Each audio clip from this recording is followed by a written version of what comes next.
feel like everyone has either watched or at least heard of the 1994 classic Pulp Fiction.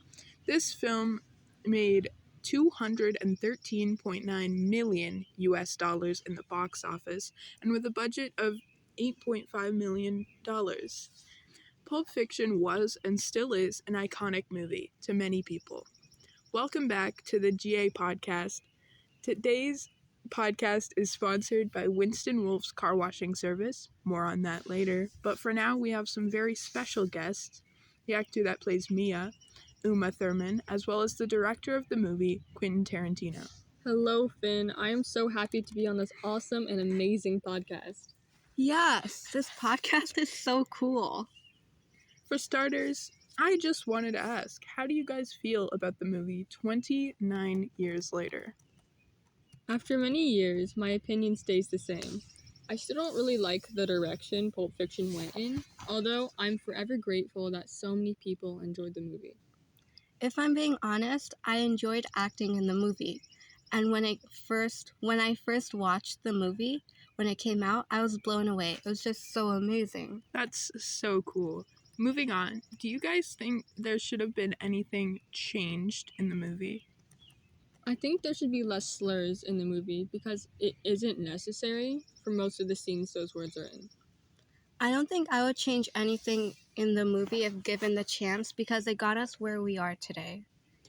That's understandable, but also, Mr. Tarantino, that's very weird of you to say considering your track record.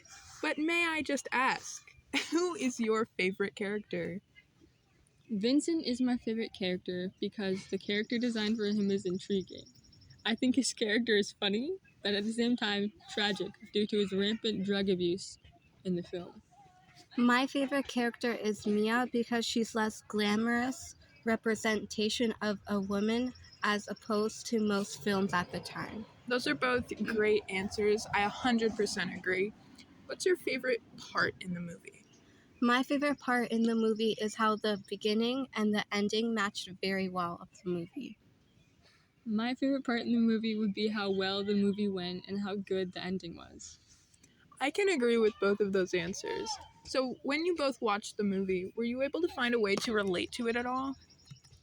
It's difficult for me to relate to the movie if I'm being honest, but I still quite like the movie. While I was making the film, it wasn't exactly something that was relatable, you know? It was just supposed to be eye-catching and interesting. All right, then. What would you say is the message or the meaning of this movie?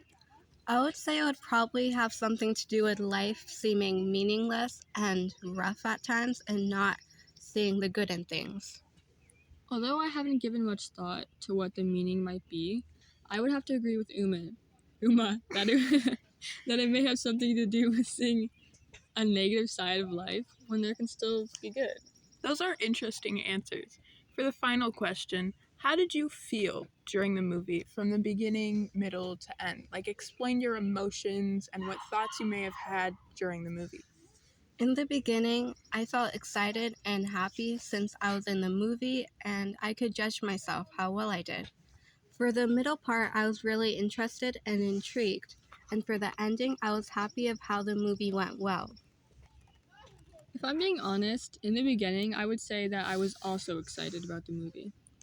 During the middle of the movie, I was slightly bored, although I don't like the movie. At the end, I was surprised and happy of how well the movie went. All right, thank you. Moving on to our sponsor, Winston Wolf's car washing service. Winston Wolf's car washing service supplies one free car washing service for longtime users of the service. Longtime users can receive a car wash every 5 months for free. That's all for today's podcast episode. Thank you so much for listening. Goodbye. Goodbye. Thanks for having us, Finn.